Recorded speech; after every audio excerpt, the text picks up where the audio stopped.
We are launching Onfleet's Cannabis series for 2022. So we're here with Onfleet's head of partnerships, Robert Fierro, and Meadow's Wally Wong. Robert, Wally, welcome. How are you guys? Doing great, Stephen. Thanks so much for having me on here. I'm doing great as well. And it's always great to be on a podcast or webinar with Wally. So super excited about this. Thanks for having us. Feeling is mutual, Robert. All right, good vibes all around. Let's jump right in. I mean, Meadow, I understand, has just launched a new dynamic delivery software. And Wally, for starters, I'm just curious if you could tell us, how does the system work, and why is it a game changer for your company? Well, what we've seen in the space, Stephen, since cannabis was made recreationally legal, was the addition to delivery in the space. It was at first when cannabis got started, the delivery was a little bit slow moving, and there was a few scaled operators. As the industry's grown, and specifically more recently spurred by the pandemic, the delivery space has exploded. There's two main models in the space, which is hub and spoke, or what we call pizza delivery, which is just what it sounds like. It's a pizza delivery format where the orders come in and then they're dispatched in groups of 4 to 6. Just imagine a pizza delivery driver taking out 4 to 6 deliveries at a time. But what's also able, due to California compliance regulations, is the ice cream truck model, which is exactly as it sounds, is the ability to have a cannabis car out in the field and have the orders dispatched directly to the car. There's some ins and outs to the regulations regarding that in terms of how long the car can be out, the amount of limited inventory that can be available to the customer. But that being said, previous to what we've just released, that required a huge software stack in the form of 3 to 4, sometimes 5 to 6 different software systems to execute that logistics challenge of getting orders from a specific region to that customer in a very quick capacity. Right. What Meadow's done is completely automated in a way that's not been seen before, that makes that level of automation available to any California license holder. All right. So, I mean, that's faster. It's more efficient, and I assume it means more revenue for deliveries. But you mentioned some compliance sort of concerns there. So, can you speak a little bit about Meadow's free compliance education curriculum? Yeah, Meadow is the only California specific system in this space, space of cannabis retail platforms. Compliance is built into the core of Meadow. We like to say we ate our vegetables first internally, because what that means by that is there's guardrails inside the system to prevent non-compliant activity. In this situation, what we're talking about is that car limited value, the limited value that's allowed in the car's kits, that I say with quotes, because that's what they're called, these kits inside the car. And we're able to clock that. We're able to have a full visibility around that and automate the transfer process and actually make it easy for every day for these operators to run 5, 6, 7, 10, 12, 15 cars at a time with a level of automation and organization that was previously unavailable. I can't stress this enough. The previous teams that are running this, they were running anywhere from 6 dispatchers up to 12 and 15 in some cases to execute now what our system's able to do with a fraction of the team. And that's really the difference. On the other side is our metric integration. Metric, for those of you that don't know, is the state sanctioned track and trace system. We have the highest degree of efficacy, and we can actually speak to the actual product moving in each individual car and do the appropriate associated reporting. That's really what it sets our system apart altogether, is efficacy. It works every day. It's worked from day one. And I think we're really excited about it because we put a lot of work in as a team to execute this. That is pretty exciting. Robert, you are Onfleet's head of partnerships. I have a few more specific questions, but I'm curious if you could just, before we get into those, just tell us a little bit about where Onfleet fits into the situation that Wally's described. Sure. I mean, we are a first person delivery logistics provider in the space, and we are the de facto solution in the cannabis space. So we have lots of knowledge in the space. We've also worked to really introduce something which I call almost like the holy grail in delivery, which is our auto dispatch feature. And so that really helps with dynamic delivery as well. And so what we do for Meadow is we power all of the deliveries that come through their system. And so when we think about the integration, customers come to Meadow, they place their orders. The orders go into the system. Then from there, they get passed through to Onfleet. Onfleet then has the ability to expose the driver and their location so they can be tracked in real time. It also provides a suite of messaging to the customer so that they can be alerted to the delivery progress. They can track the driver if needed. It just creates more communication and a better customer experience when it comes to delivery.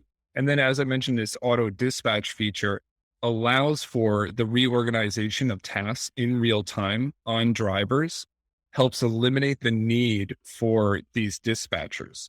So previously, any companies doing dynamic delivery would have to have these dispatchers sitting there manually assigning tasks Yeah. from the system to the driver. Now we're automating all of that process, and Meadow is one of the first to really take advantage of that. I think you touched on this, but I'm just curious if you could elaborate. I understand the dispensaries now can basically send targeted text campaigns to customers within the zip code that the car is roaming. And yeah, I guess that gets to the ice cream truck model. Can you tell me about that? Yeah. So, I mean, and this was something that when Wally and I originally started discussing this concept, we kind of put this as, what would be the most optimal way of engaging customers and how can we really take advantage of what people are seeing out there as quick commerce, right? So you'll see out there's now these companies that are getting funded hundreds of millions of dollars to get grocery to customers within, say, 15 minutes, 20 minutes. That's really what this is the beginning of. And on top of that, with the way that the marketing system works at Meadow, and I'm sure Wally can talk about this in more detail, you can actually, as a driver is driving through a neighborhood, engage the customer base that is in that neighborhood with promotions to try and drive them to purchase more from those drivers and create more efficiency for that driver as they come within distance of those customers. And so you can imagine if you're a customer of Meadow, you're sitting there at your house, most of us are working from home. All of a sudden you get this text saying that, hey, driver's going to be in your area. These items are discounted in that driver's kit. If you're interested, order. And then from there, once they order, that order goes through the Meadow system, automatically gets assigned to the driver within Onfleet, and that the delivery can happen within just a few minutes if the timing is correct around that driver being near that moment. Wow, we've really come a long way from the days of texting your guy, can you come by? And then 5 hours later, he's like, yeah, I'll be there in 20. 100%, 100%. And I'm glad you brought that up, Stephen, because that is, what we really looked at Meadow regarding this specific functionality. So what's lost in that conversation when we're talking about previous to what we've just released in that Frankenstein software scenario where you have 4 to 6 platforms to execute the logistics and Yeah. compliance, is what got lost in there was perhaps the most important piece, which was the customer data.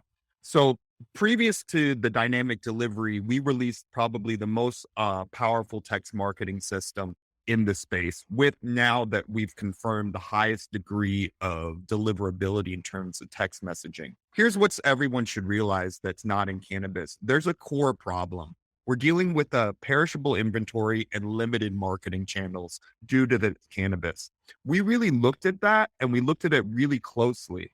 We said, how can we really utilize all these broad data sets that we have regarding customer data and then all this functionality that we had existing in the delivery space and put them together to do an optimal version of it. And it's exactly what Robert said.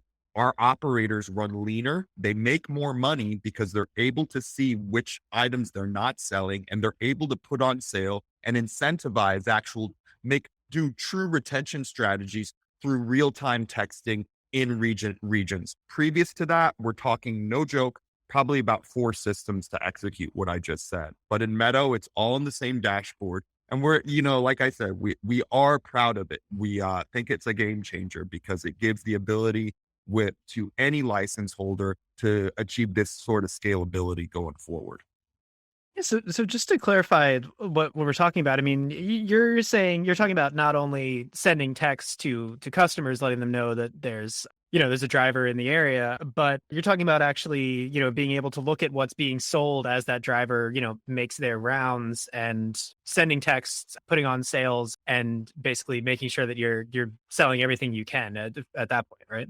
Exactly. The trick of inventory stocking inside the cannabis space is not lost on any experienced operator, or for new operators, they're quickly learning the realities of the margins of retail cannabis. And part of that is what we're talking about is sell-through data. Previous to Meadow and our analytics functionality, which we're discussing in some capacity here, which is our inventory velocity functionality, equally to having a group of dispatchers executing many mouse movements and many hair pulling days to try to figure out which driver was the closest, were Yeah. inventory managers that were doing arcane spreadsheet formulas to figure out their sell through, to actually figure out what they had to get rid of, because they're dealing with this perishable this stuff has an expiration date on it. In Meadow, you can go from one tab and see exactly what your sell through is, what inventory is moving, which inventory is not, and go immediately to the marketing functionality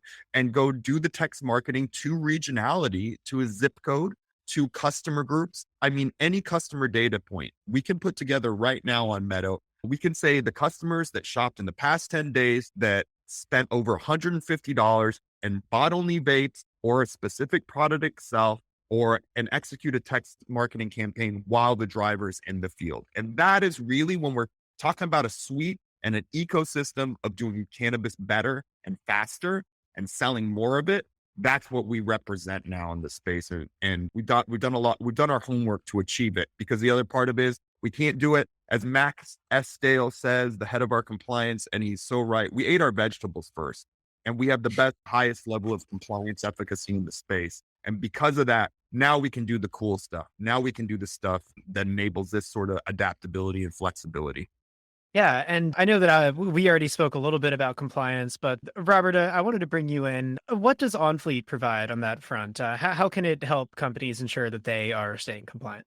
Yeah, I mean, definitely on the delivery front, there's a lot of pieces that the drivers have to be responsible for. And also when it comes to assigning of tasks, we want to make sure that depending on the model, so even with the hub and spoke model, I know we're talking about a lot about the dynamic delivery model. Meadow also supports the hub and spoke model. So when it comes to that model, we actually provide things like signature capture, ID verification. We also have quantity and capacity values that can tie back to vehicles, so that, because as you're assigning tasks in a route, you want to make sure that you're not going over a certain dollar value per vehicle. And if you're going to maximize the efficiency, you really don't want somebody sitting there going, okay, let me count, how many bags and how many dollars are in that. That can all be automated through Onfleet. But then on top of that, once you get to this, the completion of the delivery, there's certain things that you want to take into account. And number one, we want to track and trace that driver the whole entire way. But then once we get to the completion, we want to look at things like, okay, are we enforcing that the driver captures the signature? Are they verifying the age for a recreational customer? Are they also just making sure that they're in? And I should also say, in addition, we also have something called a contactless signature option. So due to COVID coming into the industry, we've created this feature where, as the driver arrives, previously the end recipient would have to sign on the driver's phone for proof of delivery. Now we don't want the end recipient touching the driver's phone anymore. So now, as the driver arrives, we can send a message to that end recipient requesting that they sign on their own phone, and then send that back to the driver and fulfilling that compliance need. So Onfleet's really taking a look at, what does the industry need to be in compliance? And we really work to create the feature sets to fulfill that. All right, thank you. The last topic here is an important one. I mean, I think we're all familiar with the inequities that have marked this space, this market that has been, criminalized until recently, and still is in some places. So, yeah, my question for both of you is, what are Onfleet and Meadow doing to promote social equity as you guys, streamline the other aspects of the space? I can say, we've got a really great partnership. Meadow does do preferred pricing and special pricing structures for social equity applicants across the state. We're really proud of that. our core team, from our founders to me on the front end to every part of us as a team, really believes in it. It's part of our company's ethos and one of our core tenets, in addition to existing and supporting compassionate programs for cannabis for those that need it. That being said, as we go forward, we do everything from educational initiatives. That's with up in Sacramento with Cal Asia Group, as well as success centers. And here in Los Angeles with the LA Department of Cannabis, Meadow goes to great lengths to teach operators how to thrive. There are, to everything we're talking about, there's a steep learning curve in terms of SOPs, operations, and compliance, and how this equates to the day-to-day operations. Yeah. And we've gone to great lengths to provide educational resources and then ongoing support as they come forward. We have a special pricing package for social equity operators. So we're not another barrier to operation, that we can really help them and put them in a position to have success going forward. And I know Onfleet is got its own version of that, which I'm excited to hear about. Yeah, I would say I want to echo Wally's sentiments here. And it's very interesting because recently Wally and I attended Meadowlands together. And it was my first time really talking with, I think it's the Last Prisoner Project and some of the individuals involved in that. And it was amazing to find that there are people who spent more time in jail over the distribution of cannabis than murderers. Wow. So I think you really just have to pause on that, because it is really an incredible thing to think that somebody could go away to jail for 10 years for selling 2 pounds of cannabis and that a murderer could get off in 7 years. Yeah. So when we take that into account, and the fact that now people are making billions of dollars off of the legal sale of cannabis, it is crucially important that we give back to these groups that were inadversely affected by the war on drugs. And that's what these social equity programs represent. So I personally took it as an initiative, especially after talking with Wally about this in depth, to make sure that Onfleet was also addressing this. And in a very similar fashion, we also provide discounted pricing. I personally work with a number of groups that support social equity recipients in many different states. And so I provide educational resources, webinars, anything we can do to really support them as they come online and make sure that they're successful in their businesses, because they do have a limited time to capture business. And we want to make sure that they do capture that and they create a business that's going to last. So, overall, Onfleet's fully behind this. I'm fully behind this. I know Meadow and Wally are fully behind this. It's really important that we give back, because it is just unfair to think that somebody who was doing this and set this industry up, previously was arrested. And now all of a sudden we've got mainstream companies trying to come in and make billions off of this. Yeah, well, thank you for that, and thank you both for coming on and answering these questions. My last one is just, for each of you, where can people go if they are curious and would like to learn more? To reach me, you can reach me directly at wally@getmeadow.com, or you can see our full suite of products at getmeadow.com. There you'll learn about our social equity initiatives and also our full stack of software, because we also do retail, delivery, e-commerce, as well as text messaging. And we'd love to share what we can do for you and your team. And I would say, if you want to learn more, you could definitely reach out to me directly at robert@onfleet.com, ONFLEET.com. Or you can just go directly to our website, onfleet.com, and you can learn a lot more about how we help in the logistics aspect of cannabis delivery. We're also subject matter experts, so we're always willing to meet, consult, and really help companies grow and prosper in the space.